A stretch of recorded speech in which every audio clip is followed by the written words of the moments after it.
Good evening, brothers and sisters. Glad to be here with you as we discuss was Jada on Tupac's death. So we have got a lot to cover. We've got a lot to cover. Um, she's strange acting right now. Jada's acting very strange. She moved from Tupac was a brother to the kind of relationship we only have in a lifetime, to now saying that they were soulmates. I mean, whatever's going to get her attention, she'll do it. I mean, up to the shenanigans again. Up to the shenanigans again. What will it take?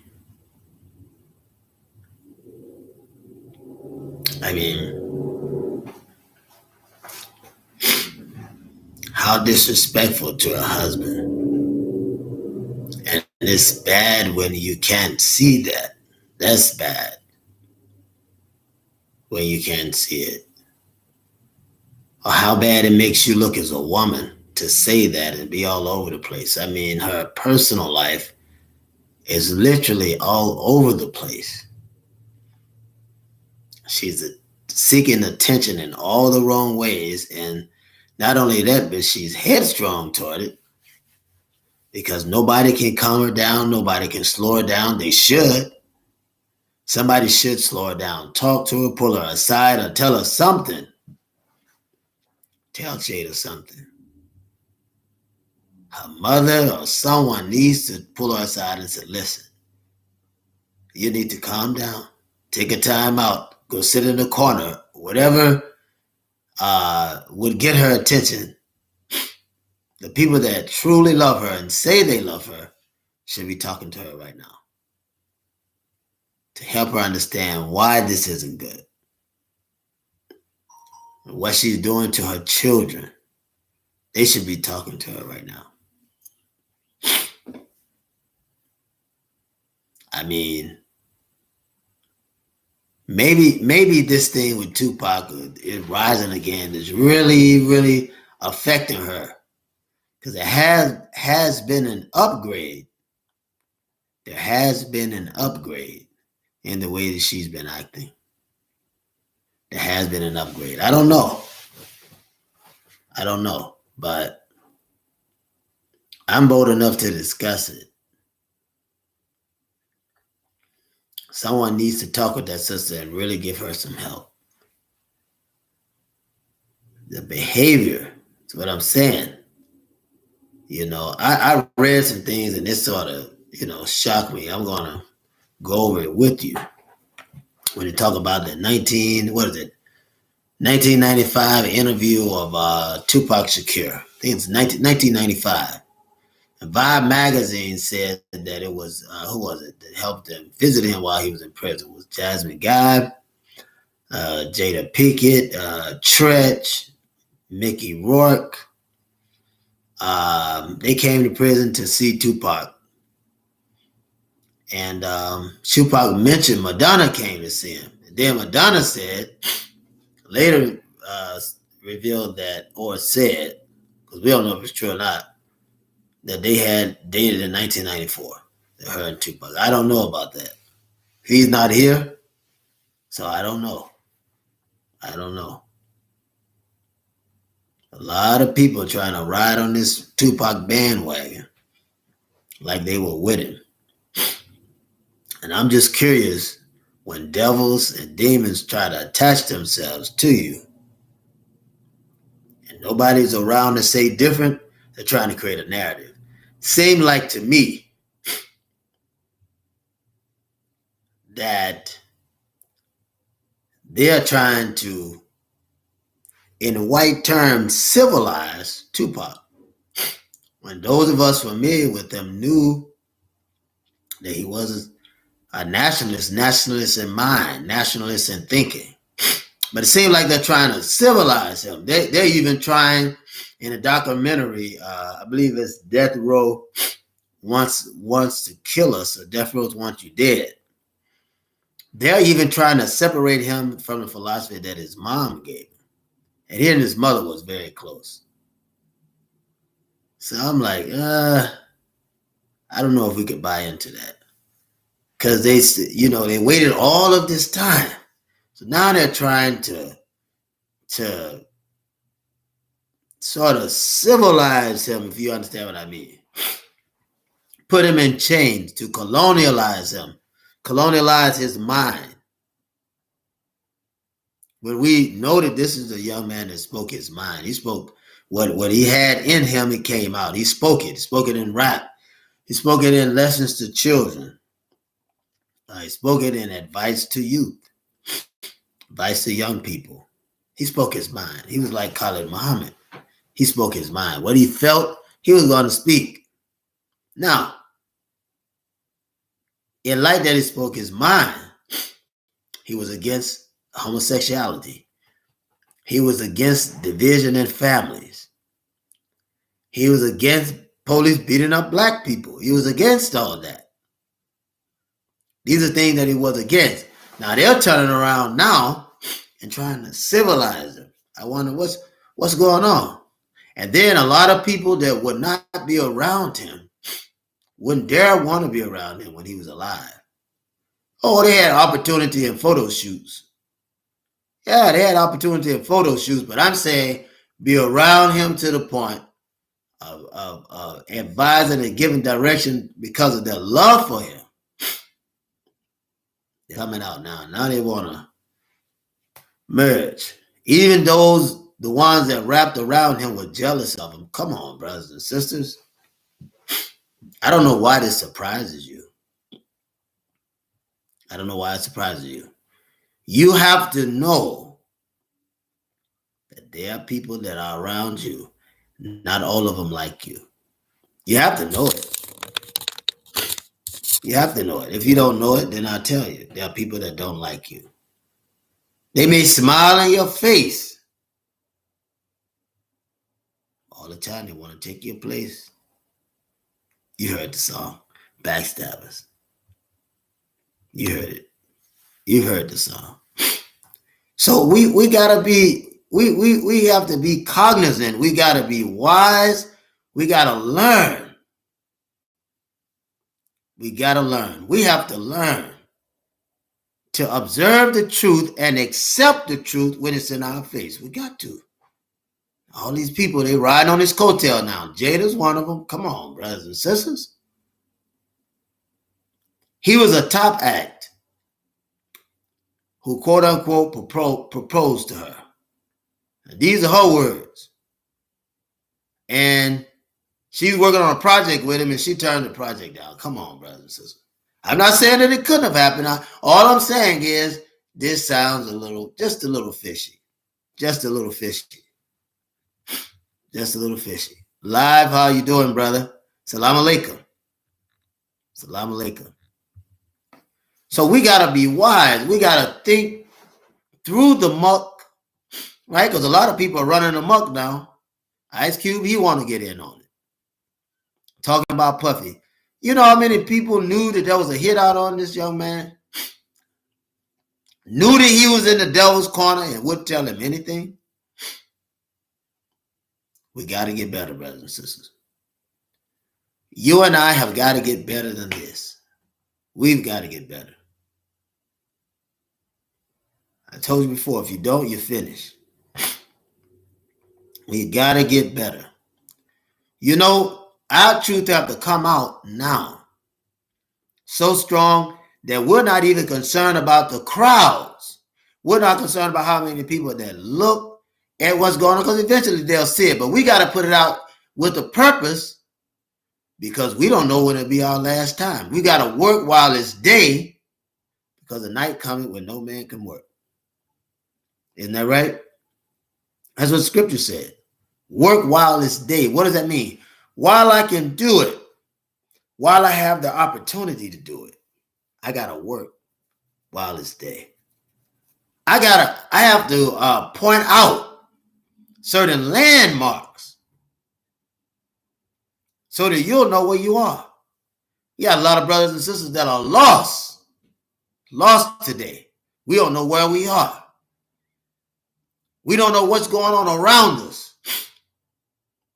You know, I got a report today that they passed in the southern region where Black history is being taught from the oppressor's perspective. They're saying now that we willingly went into slavery. That's what they're saying. That we willingly went into slavery. Now I want you all to think about that. Don't you see the condition that we're in? And that it will get worse. It will get worse if we don't learn how to come together. Our parents' generations are divided. They're backstabbers. They lie on one another. They cheat. They misrepresent God in religion, spirituality, and otherwise. And we're going to go down the same road if we don't continue to encourage one another, to do what's right, to be right, and to be righteous. That's what God has called us to do, brothers and sisters.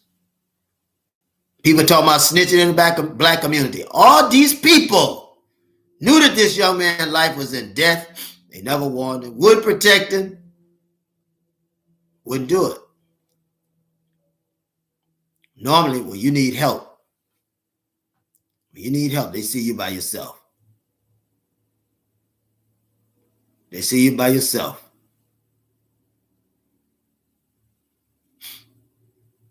They see you by yourself. When you need help, people bag up when you need help. When you need help, it's then that they turn on you. I'm just telling you. That's what they do. That's what they do. They turn on you. And brothers and sisters, we should know to judge a tree by the fruit it bears. Where were these people when the brother needed them? We come too late. We help too late. We direct too late. It happens too late. We have to do better. We got to do better. We have the intelligence to do better. We got to do better, brothers and sisters.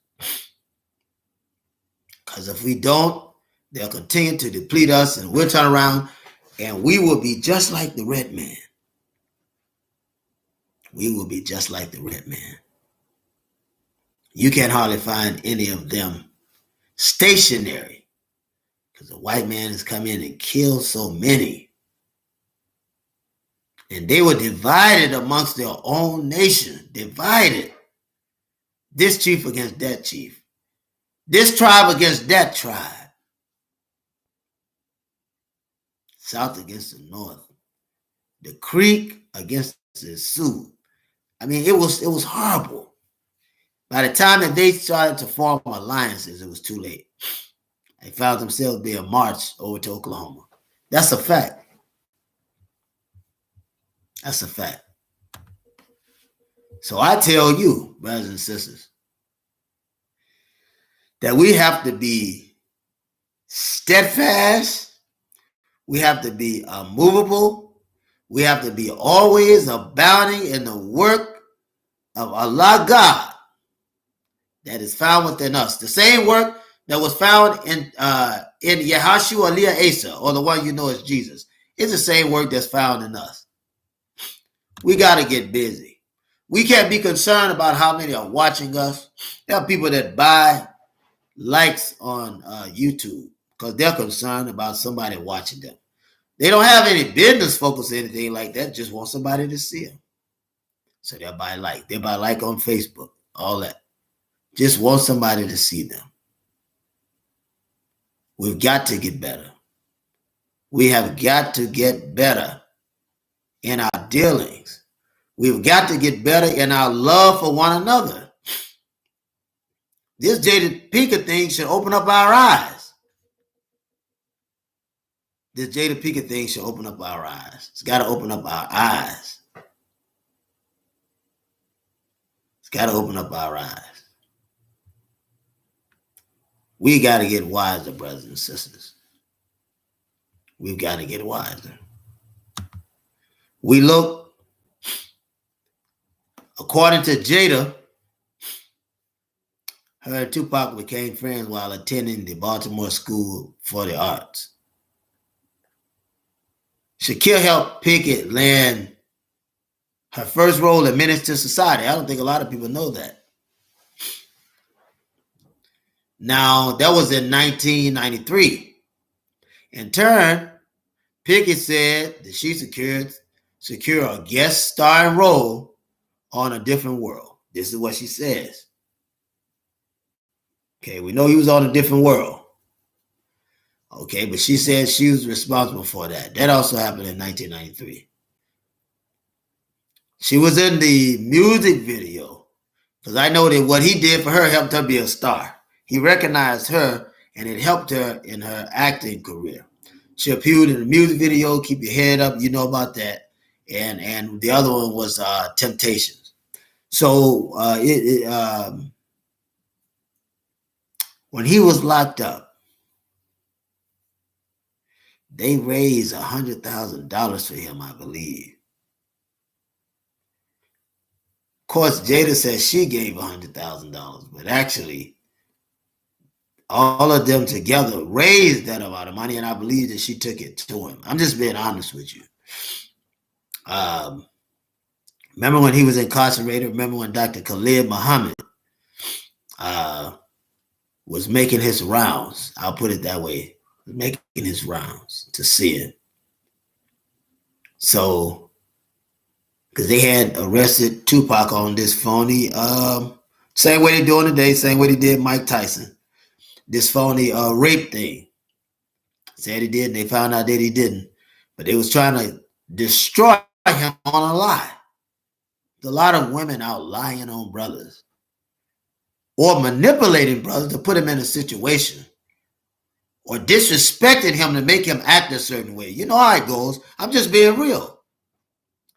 The black man is haunted. That's what I'm trying to tell you. I'll forever say it. The black woman is in trouble too, but if she would protect her soldier can defend her. Defend her from her dad, her mom, when they prostituted her and raped her. Because that's happening in the black community. That's happening. And the sisters need our protection. They need our protection before they have nervous breakdowns and start attacking you. Reason they're attacking the brothers is after all of this, they have a nervous breakdown. They're difficult to deal with. Same thing with brothers that have been raped. It's the very same thing. They become difficult to deal with. And what happens? What happens? Another family divided, another family destroyed.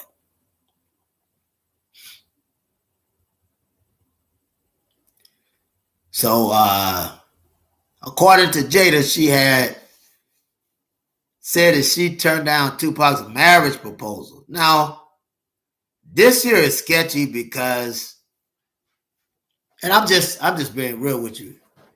I think that Jada is the classic, and I can say that as a psychiatric clinician. I can say it. I think she's a classic form of narcissism. Classic form. Textbook. She said that she turned down his marriage proposal while he was incarcerated at Rikers Island. That was in 95. I remember that because Dr. Khaled was working on the Million Man's March. Minister Farrakhan, and then Minister Farrakhan turned on him, and Khaled didn't even get a chance to speak. Didn't let him back really in the nation. Only politically, but he wasn't really. He was like basically they wouldn't let him say anything, and so all of this was around the same time. And make his second visit to Tupac. At that time, he's with Phyllis Stickney. She comes out of Little Rock, Arkansas. He dated several others, but I'm gonna bring up Stickney right now because that's who he was with at that time, Dr. Khaled. So It is true that when Tupac talked about Jada, he said that she was one of his best friends. He said one of my best friends. He said that she was like a sister, you know, and he did say that. Jada herself identified the relationship beyond friendship for us. That the type of relationship they had, you only get it once in a lifetime. Well, I remember her saying the same thing about her and Will Smith.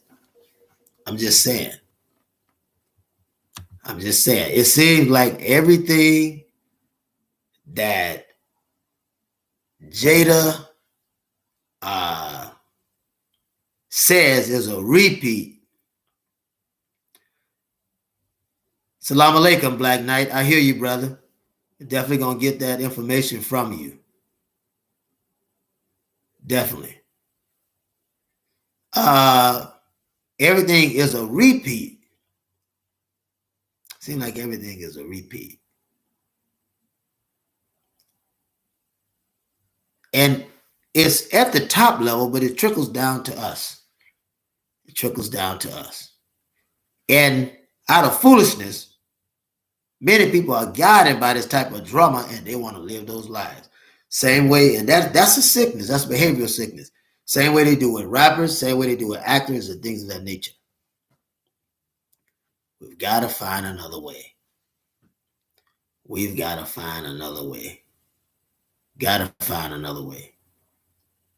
You know, I was listening to Brother Black Knight. He said, I can give you more firsthand information than this BS you're going on with. You only have 2 views. Brother, let me tell you this, and I appreciate it. Give me the issues that are happening in Mississippi, Arkansas, Tennessee, tri-state area, and I'll definitely speak toward it and do whatever I can to influence it or whatever. But I'm not concerned about any views right now. I'm not concerned about that because the minute I get this out, whoever it touches, it will reach them. But this has to be talked about. This has to be talked about. And the reason why is because we are failing as a people. And the people that have the spotlight to do positive are being manipulated by Hollywood and every other European colonialization, present European and American colonialization. And it's destroying the Black family. It is literally destroying the Black family. We got about 8 more minutes, brothers and sisters. So I want to tell you this. Our position now, as it is that we should be building businesses. We should be making our families solid. We should have a community concerns committee in every neighborhood across America so that when problems happen,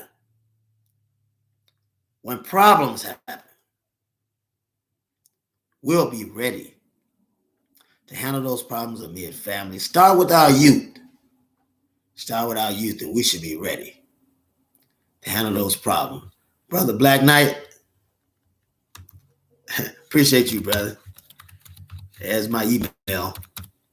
And that way you can send me anything you need to send me, and then if we can talk, if you want to talk, we can definitely talk. Definitely talk. I appreciate that, brother. I appreciate your heart. I appreciate your spirit. The Black family is important.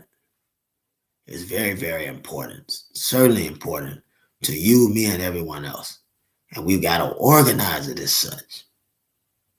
We have to organize it as such. Because if we don't save the Black family, if we don't use things that are happening to teach our people, we'll walk around the same, in the same old situation, making the same mistakes, and our community continues to die. We should be running to fires. We should put them out before they start. We should be putting fires out before they start. That's our job. That's our job, brothers and sisters. Put the fires out before they start. Don't let it get too late. Put the fires out before they start. By doing that, you'll give us the foundation and the springboard to put across the Black community and make us solid. That's what we should be after. That's what you and I should be after today. You know, these Black celebrities are losing their mind, literally losing their mind. Literally losing their mind. I don't understand it. I really, really, really don't understand it. They are losing their mind.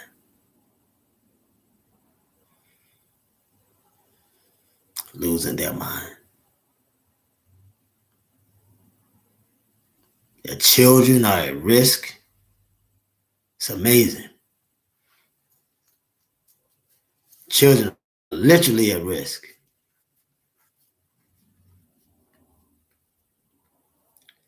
And there was a time in our community where we kept our eyes on our children. There was a time when we kept our eyes on our children. We kept our eyes on everything that's happening in the Black community. We kept our eyes on it. And today, we don't even live our lives as an example for our children. They look at the stars, right? They look at the entertainment industry, the cinema industry, and they want to copy them. So we still haven't yet fathomed or interpreted how children view our lives and how much we affect them. You see, our children getting loose in the community is only because they come from parents that have gotten loose in the community. Parents that have gotten loose in the community. And it's horrible. It's horrible. There's no manners, no etiquette. Young men could use the encouragement to pull up their minds. If you pull their minds up, you'll pull up their pants. But don't ridicule them. Don't ridicule them because they're only doing the best they know how. It's the only thing they know. They see the dads do it, you know, so they're doing the same thing. They think this is what being a man is all about. When I think of Tupac, here's somebody who was trying to straighten up their kind of life because he was coming out of it. He came from out of the situation that other young men did, and he spoke towards social issues. That's what he did. He spoke toward social issues. What was happening in the community? Why was that way? You listen to the album Dear Mama, you know, and Brenda's Got a Baby. I mean, he's got a message. No other rapper come upon that conviction. No other rapper came upon that conviction. He was convicted as a young man to teach this truth, and that's what was attractive about the brother. And there were so many people around him. A lot of them were envious. Yeah, Suge, Snoop. Yeah, I said Snoop Dogg because he was envious too. Dr. Dre. A lot of them didn't want to have nothing to do with him because he was too magnetic. He was on a totally different level. Totally different, brothers and sisters. Totally different level. So they sort of bagged away from him. They knew danger was coming to him. They knew what was going on. See, it's a lot of accessory to the crime that's going on. Whole lot of accessory to the crime. But now that he's gone, everybody got something to say. It's time out for us to be like that in the Black community. It's time out for that. So, brothers and sisters, I want to thank you for allowing me to come before you again. Keep your head up. It's going to get easier. The more we unite, keep your head up, it's going to get easier. When we unite, but we've got to unite in building the Black family. We can't march anymore. Can't march anymore. Peace, money mama. Good to see you, sister. We can't march anymore. Marching is over. The marching is dead. The marching is done. Can't do that anymore. What we can do is build black businesses, solid black businesses. What we can do is get black religion. Whoever's teaching it, wherever it's being taught. Whoever's teaching it, wherever it's being taught, get the black religion. We're supposed to start up for March 28th. The teachings will start up again next Sunday at 2 o'clock. From 2 o'clock, we'll be teaching. Close down an hour thereafter. And we've gotten a new area that we're in. Allah has blessed us. We continue to teach, continue to help the poor, continue to clothe the naked, continue to feed the hungry, and give shelter to who we can. Give shelter to who we can. Because that is our major philosophy, to see someone suffering, pick them up, clean them up, educate them so that they'll be able to do for self and stop looking for people to help them. If you feed a man a fish, he'll eat for a day. But if you teach him to fish, he'll eat for a lifetime. So we intend to teach men and women how to fish, clean them up, turn them around, and place their feet on what's solid, and give them the truth in their head so they'll be able to speak it through their mouth and go to someone else who looks like them to help them. See, that was the philosophy of Tupac. If you look at him, he was always speaking truth to power, trying to help someone. Too many of us are selfish. Let his going away from us be a reminder of what we should do. He was a product of those that were lost. And coming out of it, he desired to lead others out. So that is the aspect. Now that he's gone, all these people want to attach themselves to him. Now that he's gone. And it's a shame. It's a shame. Where were they when he was alive? Where were they when he needed them, truly needed them? Where were they? That's all I have for you, brothers and sisters. I'm going to let you go tonight, early. I say unto you peace, and I wish peace upon you. Bless your family, bless your job, your financial situation, whatever it may be. I pray that Allah will bless you, God will bless you, Jesus, whomever you want, because I bear witness that there's only one God, and Muhammad is his messenger too. But whatever you want, I pray that God will bless you, and I pray that your intentions are right and righteous, so that when he bless you, you'll be able to bless someone else. I greet you in peace, and I leave you in peace, brothers and sisters. I say unto you, Assalamu alaikum. Peace be unto you.